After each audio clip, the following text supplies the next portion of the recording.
guys, we are back on the free to play and you want to see my clan boss team. So let's have a look at what we're working with, and we're going to look at what my plans are, more importantly.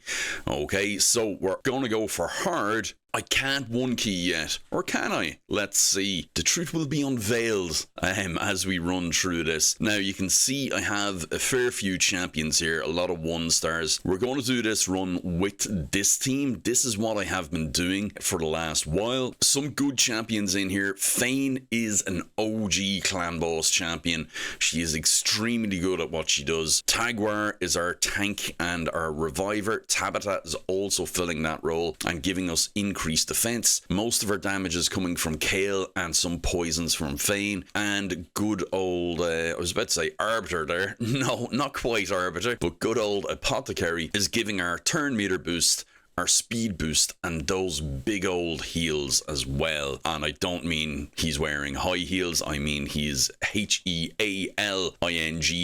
us up. Okay, so we don't have Alice in there. Could be an option for us, especially with Brimstone. That might be an idea. Tagwar has had a bit of a boost lately, so let's take out boy Apothecary and let's put in Alice. There's no other options there I want right now. However, if you're looking closely, you will see that there are a lot of champions that are very, very good for clan boss in there. So let's run this right now, and then what we'll do is we'll come back to it. Now, Clockwork Cyclone, I don't want to use at all, so we'll just put that as don't use. We just want to use Queenslayer and Vorpal's Sword, and we're going to go with that and try to make the best use of Brimstone from her. So let's see how this goes, guys. This will be a full run, full auto, full run. Let's see how we do. Don't worry, it's not going to be too long. We are only 18 days into the account. Okay, so Fane is landing a poison, but only one so far. Kale only landed one poison as well. Not off to a great start, guys. We do have our decreased defense and weaken on from Fane though, so that's big. And Alice already getting some good damage in there with our triple hitters. Now, good damage is relative, guys. You have to remember that. You have to remember it is all relative because we are very, very early game. Now, the one thing I am a little bit disappointed in so far is we have not landed Brimstone yet. So that's a problem. There we go. We have Brimstone on. We didn't get it that time, but the next turn he will use his A2. So we'll get a Brimstone proc, and that will boost our damage significantly as well. We also are building up the poison stacks here, guys, so that's quite good too. Sabata doing her job there, providing us with buffs. There's a Brimstone, 250,000 from that, and that's a nice boost from us, for us rather.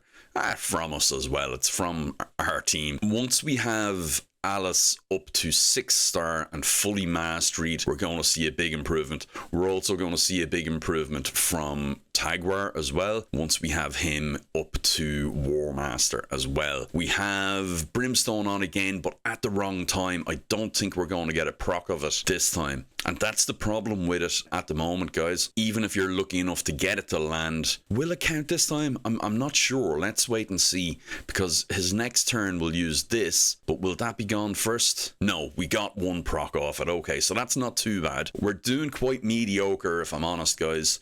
2.5 million. You can see the accuracy is something that's letting us down there, so we do need a rebuild on Kale and on Fane. They really need to be landing those debuffs. It's tough out there at the moment, guys. Gear, silver, masteries, all the resources, food, getting the champions up to 60, everything is just scarce. Now, having said that, we are only 18 days in, but there are other players with like 4 champions at 6-star, and I think there may be outside of the content creator pool, there may be people in the community that have 6-star champions already, and I have absolutely no idea how they have done it so far. So we're averaging 350,000 per turn at the moment. We're just up to turn count 10.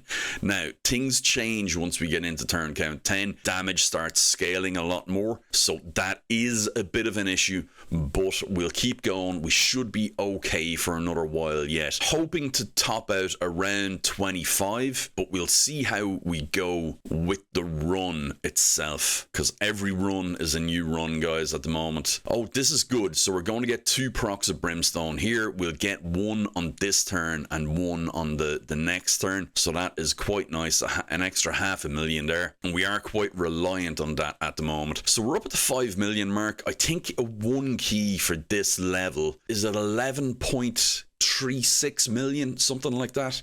We can check that certainly after this match is done. Every little bit does help, but I'm hoping the damage from Alice and the fact that she brings brimstone is helping us out more than missing out on that turn meter boost. Now, this is where we miss Apothecary, because those big heals from him, which are on a 2-turn cooldown, guys, can actually help us stay alive a lot longer. Now, we have big heals coming in from Tagwar as well, so that's very good. And we do also have the increased speed from Tagwar too, so not to be overlooked at all. Now, we do have decreased attack on, so that's maybe bought us a little bit of a reprieve, but it's very dependent on how he does now on this next hit. And he's gone, so that's the run over, guys.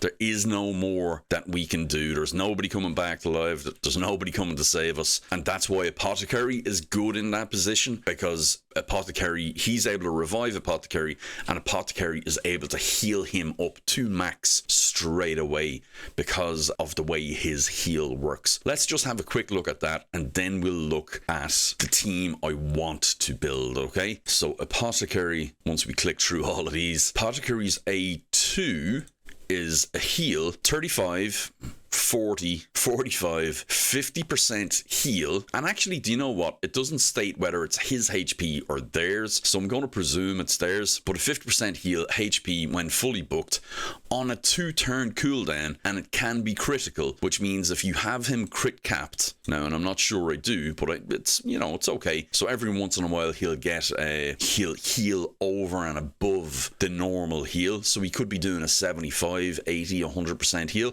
So it's huge. Absolutely massive. So that's why he's so good in that position, to help us keep the team alive. But then we have damage from Alice, so it's a bit, do we want to stay alive an extra turn or two, or do we want to get more damage in less turns? You have to balance those two out, okay? So Alice also needs to have gear leveled up a bit, and that'll put us in better stead too. Like I say, it's tough out there, guys, at the moment. Resources are scarce. We spoke about the clan boss team and what my vision is for going forward, okay? Kale, still going to be our poisoner in chief. He's going to be providing damage over time in all that he does, okay? So he has his poisons on his A1 and poisons on his A3. We turn off his A2 because I'd rather get the poisons out there. His accuracy is pitiful at the moment, 20 accuracy, and I think that might even be coming from affinity bonuses. Well, 10 of it's coming from affinity bonuses, okay? Kale is going to be still in there, but he's going to get rejigged to have more accuracy. Ideally, I'd like to have an accuracy banner, and that would help me out a hell of a lot. Then we're going to have Fane is going to provide us with poisons, 2 poisons on a 3-turn cooldown when I get her booked, and decrease attack for 2 turns, okay? So that's going to be great. She's going to provide us with decreased defense and weaken, and she's able to heal herself a little bit off that as well. And the A1 is just pure damage, so she is a good damage dealer if built for it. Then we're going to have Tagwar as our healer, buffer, reviver, okay? His passive here also decreases the damage received by allies with 50% HP or less, so that's going to help us out too. And then, so that's 3. Now, the spots I haven't decided on yet are Tabitha, okay? So increased defense and increased attack are huge. Even go back into this instead of clicking out. And a couple of new recruits that I've gotten. So we have Rearguard Sergeant, okay? One attacks one enemy, 40% chance of placing a 60% decreased defense debuff for 2 turns, so that'll help out with Fane as well. And then attacks all enemies, 50% chance of placing a 50% decreased attack debuff for 2 turns, and heals herself by 25% of the damage inflicted. So that will also help reduce the damage from the clan boss, in conjunction with Fane keeping decreased attack up on the clan boss, the big decreased attack as well. We have the A3 tree, which, when booked, gives us a 3-turn cooldown, ally protect, and 15% continuous heal on all allies except herself. That would be massive. Absolutely massive, guys. I can't tell you how much that would help us out, right? Really, really big. So that would be Tagwar, Kale, Fane, and then Rearguard Sergeant would be the next. Okay, now we also have options. Okay, so we have Burn Giri, provoke on the A1, no use to us. Stun on the A2, no use to us. 25% strengthen on all allies, and a shield buff for 2 turns on all allies with 50% HP. With less than 50% HP, the shield is equal to 15% of the target's max HP on a 4-turn cooldown when booked. So that, in conjunction with his passive that heals him whenever an ally or enemy dies, would be very, very good. Okay, so that's strengthen is a really good option there. We also have Rain Beast, who provides continuous heal on the ally with the lowest HP. We have a revive if killed, so that's not really any use to us.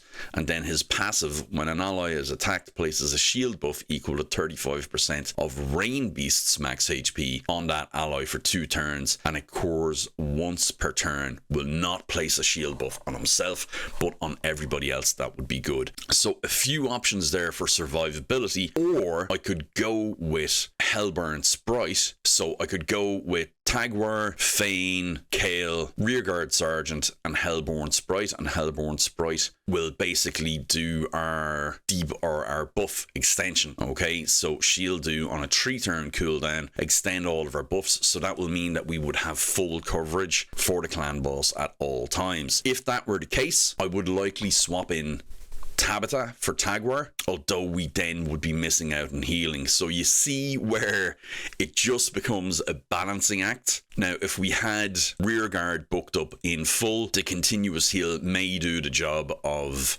Tagwar's heal, but it wouldn't be as big, wouldn't be as good. So it's a balancing act, what we need and what we can get in the most amount of spaces. But that's what I'm looking at, guys. Looking to get in Rearguard Sergeant next and see where we can fit everybody in. But it is very dynamic at the moment. So let me know your thoughts. Let me know what you would do in my position. Would you just delete the account and start again? By the way, if you do want to start a new account, click on the link below and you can start off with Karato Fox Hunter. You get him right after the tutorial, and starting off your account with Karato is a hell of a boost to get. So check that out. Very good champion. You also get Ugo, Mausoleum Mage, Rector Drat. So excellent link, guys. If you're starting a new account and you want to get involved in this free-to-play 2025 thing, check that out and you'll be off to a flying start. But guys, that's my thoughts for Clan Boss. That's my current Clan Boss as well. Let me know what you think, and I will see you guys in the next one. Bye bye.